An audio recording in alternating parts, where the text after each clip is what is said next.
Hi there, this is Jeff from Geoffmobile.com. I'm back with a little video blog. I'm going to talk for a few minutes off the top of my head about the main differences that I think are important between the social networks Facebook and Twitter. On Facebook, there's the concept of a friend. A friend is a relationship with someone on the website that you have to approve. So if someone wants to be your friend, you get what's called a friend request, and you can either accept it or ignore it. On Twitter, there's no concept of a friend request. If you want to follow what someone is posting, you just click follow, and then you automatically get updated with what they're posting.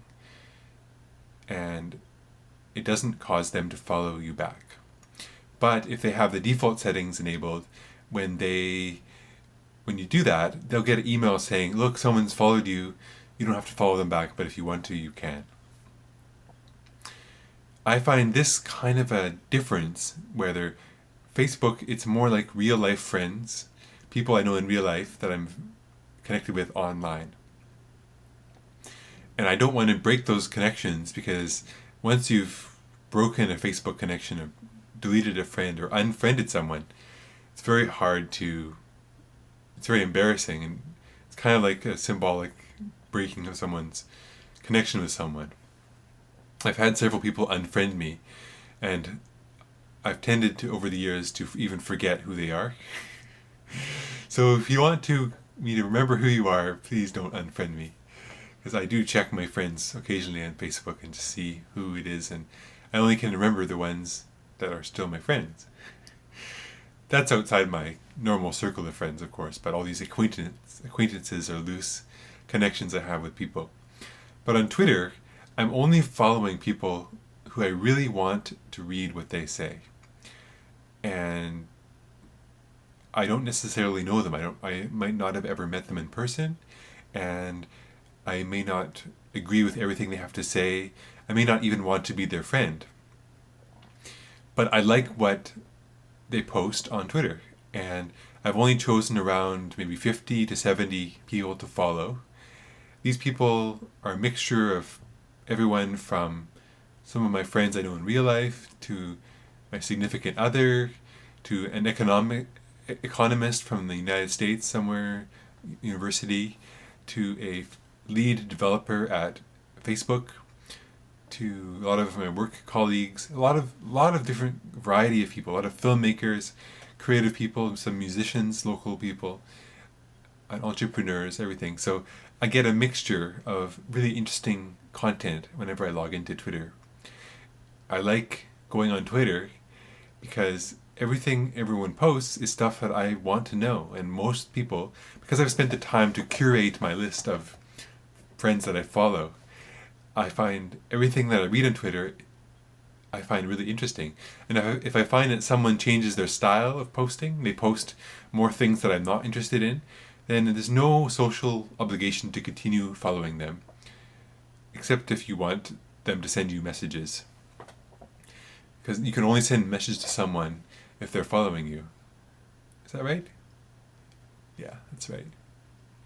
Anyways, I really like Twitter because there's not this sort of social pressure of increasing your friend count to look important, or to have this social pressure that if you keep the friendship, then you can stay friends with the person in real life.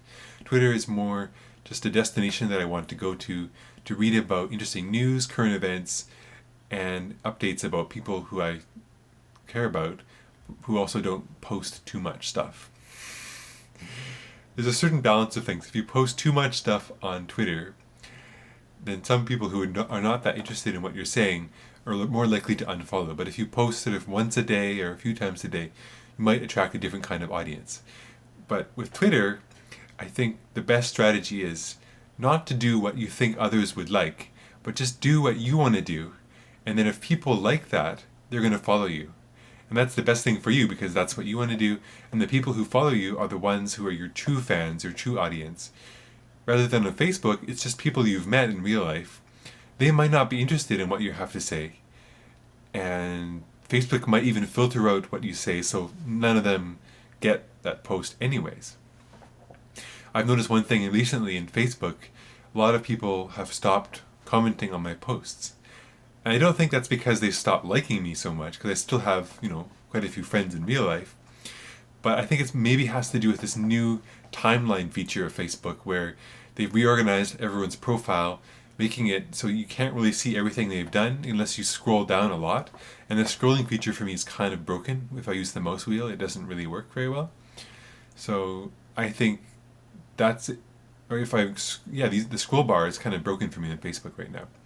I think Facebook has taken a big gamble with changing the interface again to this fancy new timeline and forcing it on everyone. And time will tell whether it's really effective. So anyway, that's my little ramble for today. I hope maybe some of these ideas have been useful to you, or maybe have started some discussion. So as usual, I'd love to have some discussion with you, my viewers of this video. Please leave comments below. If you would like to check me out on Twitter, my Twitter name is gpeters, so twitter.com/gpeters, and I'm also on Facebook at facebook.com/jeff.peters, and it's Jeff with a G. Anyways, no need to follow me, just check out my profile if you're interested in how I'm using Facebook and Twitter these days. And if you'd like to be my friend on Facebook, please go ahead, and I'd love to be your friend. So go ahead and add me. But if you do add me, please leave a personal note in your request saying how you found me, because I don't usually add total strangers on Facebook. But I do welcome you to subscribe to me or follow me on Twitter. Okay, thanks a lot for watching, and I hope this video has been good for you. If you have any comments on my style or other kinds of things that could help me improve, I definitely would appreciate the constructive, helpful feedback or any kind of a suggestion you may have. And thank you very much. Hope you have a great day, and I'll talk to you later. Bye.